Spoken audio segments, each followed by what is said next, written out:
Hello everybody, welcome back to my channel. My name is Lottie and today I am going to be slating some books in my worst books of 2022.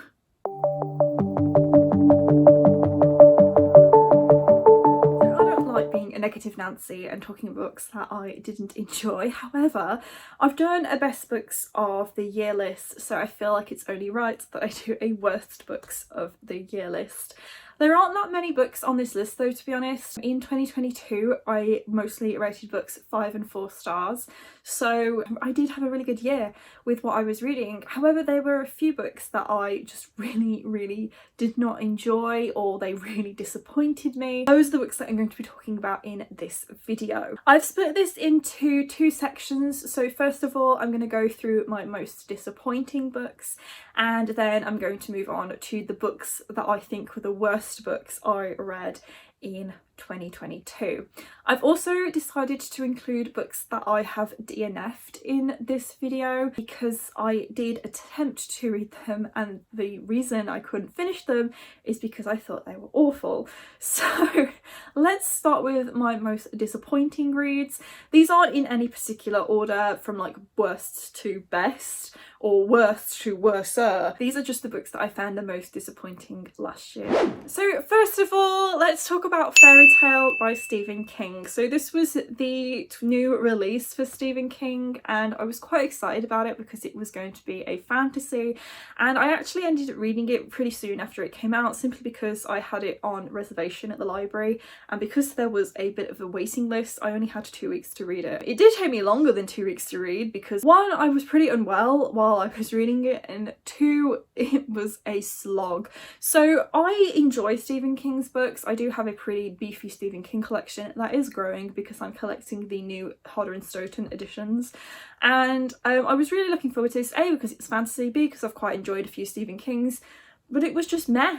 It was just meh. It was a pretty standard fantasy. We go on a quest, there is a chosen one, there is a big bad to defeat at the end, and while I enjoy fantasy books that are that structure, it was very been there, done that, nothing special about it. And I feel like Stephen King's writing was building up to something and then it just flatlined. The book is kind of in two halves. The first half, there is a very mysterious shed that the main character is told to not go near, and he's looking after this old man who's very mysterious, and then the second half takes place in this fantasy world. And I really enjoyed the mystery and the suspense starting in the start of the book with this shed and what was happening with this old man, and then as soon as our character went into this fantasy world I was just kind of like, I do not care.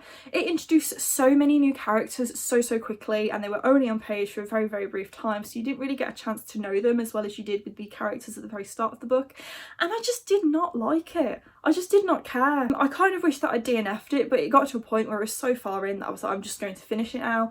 And I feel like it really started my reading slump that I was in towards the end of the year. Yeah, I do wish that I just DNF'd it, to be honest, because it took me so long to read. It put a pause on the rest of my reading, especially during the Spoopathon. It was okay. It's not going to stop me picking up any other Stephen King books, but it's definitely going to make me skeptical about picking up any of his fantasies that he's written in the past or in the future. Yeah, I'm kind of glad that I don't have to think about it anymore. This is the last time I'll probably be mentioning it on my channel. I'm not going to be buying a copy of it unless Hodder and Stoughton does an edition for my collection. It was just like, okay. So a book that I really hate to put on this list, but I have to because it was one of the most disappointing things that I read in 2022, and it's This Wicked Face by Kalynn Bayron, which is the sequel to This Poison Heart.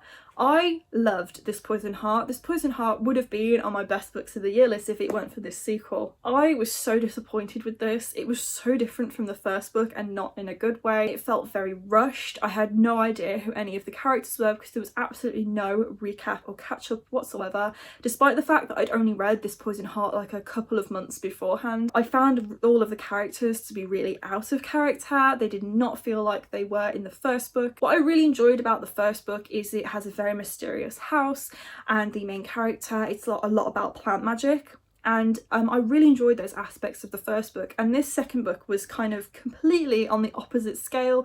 It didn't have any of the mystery that I enjoyed in the first book. It does focus a lot on the Greek retellings, and I feel like Percy Jackson did it better. The plot of the first book is kind of about this girl who has plant magic, and she inherits this old house because she is adopted, and you find out a lot about her birth family, and there is all of that mystery element. It felt very like Black Girl Magic. I really enjoyed the story, and I loved it so much. And then this one was just such a huge letdown, and it's really made me reconsider how I feel about Kalynn Bayron books, and it's made me think, am I going to pick up another one by her?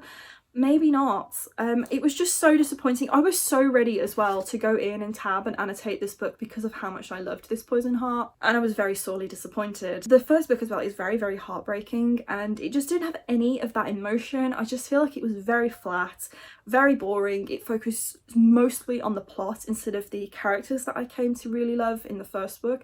Whereas the first book had a very good balance between character development and plot, this was just plot, and it wasn't a very interesting plot. It was such a huge sore disappointment for me, and I really hate to have to put it on this list because of how much I enjoyed the first book, but honestly I don't want to think about this book ever again. I could not stand it. I'm genuinely considering unhauling this and the first book because I just didn't like it. I'm really sorry to Kalynn Bayron. I really did not like this book. So my last one for my most disappointing is The Cruel Prince by Holly Black, and also the sequel, The Wicked King. So I did manage to make my way through The Cruel Prince. It was a struggle. It was a struggle. And then I picked up The Wicked King towards the end of the year, and I had to DNF it because it was so boring. These books are so hyped, and I really wanted to like them because Jem gifted them to me at the start of 2022. But I just can't stand the story. I can't stand the characters. I think the plot is really boring. I don't like the writing style. And I'm really surprised because I liked the Spiderwick Chronicles that Holly Black did with Tony DiTerlizzi. And I did really enjoy those. And they are middle grade and this is young adult. So there isn't going to be that much of a jump in sort of the target audience. But I just could not stand these. They were so boring. The plot, just, I can't get a grasp of what is actually going on. None of the characters are likeable, and you don't have to like a character, I think, to enjoy a story, but this is the kind of story where I feel like you're supposed to like the characters. No. Jude, who is the kind of main female protagonist, she is such a brat, and I know that she's been through a lot in her youth, but she's just a brat. I actually like the kind of enemies to lovers love interest a little bit more. I can't remember his name, but he's like the prince in this book. I actually liked him more, even though he was a complete asshole, and it's because I feel like Jude deserved what he did to her, which I feel like is a very controversial thing to say, but honestly, like, Jude, she just needs to get a grip. She just needs to get a grip. I really can't stand the story. I'm glad that I decided to DNF this one instead of trying to make my way through it, because I just really can't be bothered, and I'm not going to be picking it up again. I'm not going to be reading the third book. I just don't care about what happens to these characters. I don't care about the plot. And I'm really sad about it because everybody seems to love Holly Black and I just don't. I'm probably not going to be picking up anything else by Holly Black in the future. I've not heard very good things about her adult book that came out in 2022. And it's a shame, really, because I did really enjoy the Spiderwick Chronicles, but I just don't care.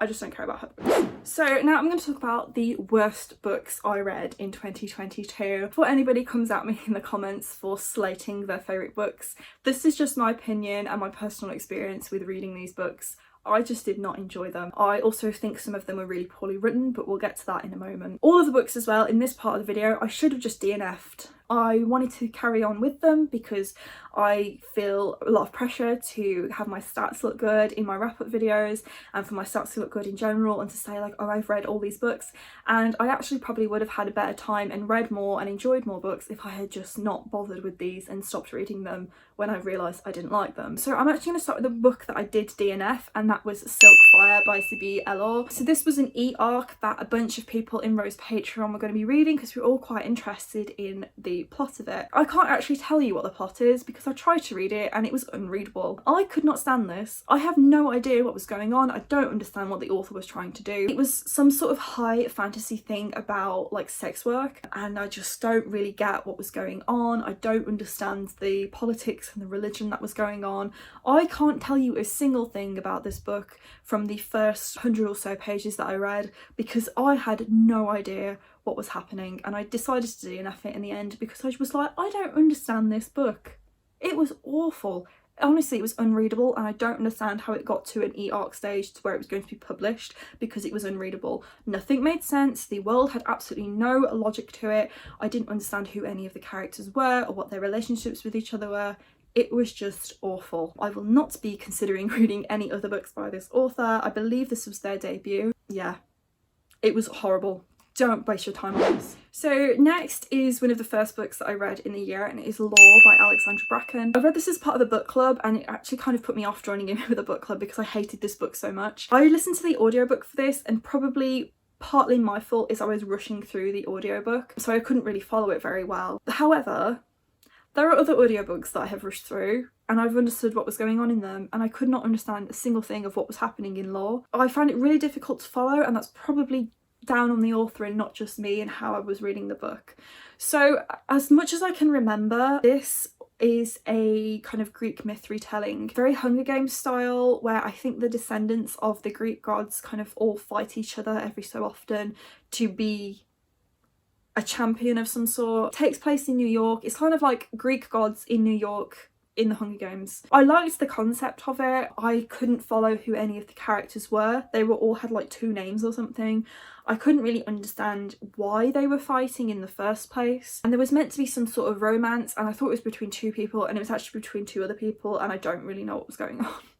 I should have just DNF'd this, but because it was the start of 2022, I wanted to try and have a good, positive year and read books and start off with a high read count, and yeah, I just hated it. I shouldn't have wasted my time in it. It's really put me off reading any other Alexandra Bracken. I probably won't read any more books from her. And this is another thing, this was such a hyped book when it came out. I believe it came in like an Illumicrate or a Fairy Loot box when it was first released, but I hated it. It was awful. I just don't understand what was going on. There were a couple of things that stood out to me that I did enjoy, and I think that's how it got a little bit of a higher rating than what it should have gotten. But yeah, I should have just DNF'd it. I should have just DNF'd it because I just did not understand what was going on, and I just did not care. Next on my worst books is The Queen of the Damned by Anne Rice. So this is the 3rd book in the Vampire Chronicles, and this is a series I was reading as a part of Vampalong, and I got to this book and I just knew I had to DNF the series because I hated this book. Again, this is another one I should have just DNF'd because I have no idea what was going on in it. I have no idea what was happening. I listened to the audio while physically reading it. Did not help at all. So I read The Interview with the Vampire in January last year, and I really did quite enjoy it. Not enough that I was like, I'm going to carry on with the rest of the series, and I watched the live show with the hosts of the read along, and I had a really good time. So I thought, okay, I'll read the Vampire Lestat, carry on with the read along because I enjoy participating in the live shows. And I actually quite enjoyed the Vampire Lestat. It was a very different take to Interview with the Vampire, and because this one kind of carried on with that story, I thought maybe I would enjoy this one in the same sense. However, no. It's weird because it kind of takes place after the Vampire Lestat, but also it has so much stuff from history in the world that I just do not care. It's so religious as well, and I can't stand religion in my books. I don't like feeling like I'm being preached at, whether the religion is fictional or real. I just didn't really get it. There were so many characters in this, and I don't know who any of them were. There was a character that came back from the first book as well, and I don't understand who or what or how. Yeah, I should have just DNF'd it because I don't really understand what was going on. It was just really bizarre. The audiobooks are good though. If you can get through the weird plot, the audiobook's really good because the guy who reads them does a really, really good French accent for Lestat. However, the rest of it was just shit. And I hate to be so blunt, but honestly, it was god-awful, which is such a shame because Anne Rice is kind of like the queen of vampire stories. And I really like the Interview with the Vampire film. I haven't seen the new like Netflix thing that they've done, but I would like to watch that at some point because I do really like Interview with the Vampire and I really liked the Vampire Lestat, but this was trash. This was awful. And so the last book on this list was The Death of Mrs. Westaway by Ruth Ware. So this was one that I just borrowed from the library on a whim because I'd heard a lot of good things about Ruth Ware as a thriller writer and I wanted to give a thriller a go. And I really wish that I hadn't wasted my time and I just stuck with the kind of books that I usually read because I could not stand this. I did rate it 3 stars in the end and I think I should have just given it like a 1 or a 2 because I did not enjoy it. I know that there are kind of different types of thrillers. Like I'm not very experienced in thrillers at all, but I know that there's different kinds of like subgenres within the thriller genre itself, and this is probably one that just is not for me. Again, this, I mean, I could follow this, but vaguely. The twists at the end I thought were stupid. I did not like how it turned out, and I didn't really like any of the characters. I didn't like the setting. It felt really dark and gloomy and boring. Not, you know, dark and gloomy can be good, but it was a boring dark and gloomy. I think the problem with this book is I was bored, and it's just one of the worst books that I read this year. It wasn't disappointing because I didn't really know what to expect from it, but yeah, I just thought it was awful. I probably won't be reading any more Ruth Ware in the future, and it's really seriously put me off picking up thrillers in the future as well. And I know that there are going to be some thrillers out there because I love watching thriller films. I love psychological suspense and stuff that really fucks with your mind, but this just was not for me. It was awful in my opinion. Won't be picking up any more Ruth Ware. If anyone has any suggestions for thrillers, please let me know in the comments. Stuff that's, you know, psychological thrillery, because stuff like this was just not it. I just did not like it. I feel sad thinking about it because I just did not enjoy it. It was a waste of time and I should have just DNF'd it, but I didn't because I'm stupid. I don't want to talk about this book anymore, so that's all I have to say. So yeah, that was all of the books that I thought were crap in 2022. I don't like slating books. I don't like talking poorly about stuff because although, like, at the end of the day, like, if I didn't enjoy something, somebody else could still enjoy it. But I, honest to God, would say do not bother with any of the books that I talked about in this video. Not even if you're curious to find out why I hated them so much. Like, there are some books you can hate read and you can still enjoy it. These ones were just a waste of time. They were just a waste of time. I couldn't even hate read them to enjoy them and get a bit of a laugh out of them. I just thought they were awful. And there are some books out there that are awful, but it's funny. Not even these. Especially because quite a few of them were quite long as well. Like, I wasted so much of my time reading them, and I want to go into 2023 and not have to make a video like this. I want to enjoy the books that I'm reading. I'm probably going to be DNFing a lot more in 2023 if I'm not enjoying a book, and trying not to feel that pressure that I have to have, like, these are the 8 books that I read in this month and then 3 of them I gave no stars because I hated them. Like, you know, I don't want to be hating on books. So hopefully there won't be a worst books of 2023 video next year, and instead it'll be these books that I DNF because I didn't like them, but here is just a little mention of them, you know? I'd rather be doing something like that instead of I hated these books because they were shit. So yeah. But that's it for this video, guys. Thank you so much for watching. If you enjoyed it, please give it a big thumbs up. Let me know in the comments down below what you hated in 2022. Books, films, whatever. Like, let me know what things you didn't enjoy and we can hate on them together. If you haven't already and you would like to be, please do consider subscribing. I post a new video every single week. And that's it from me today, guys. Bye!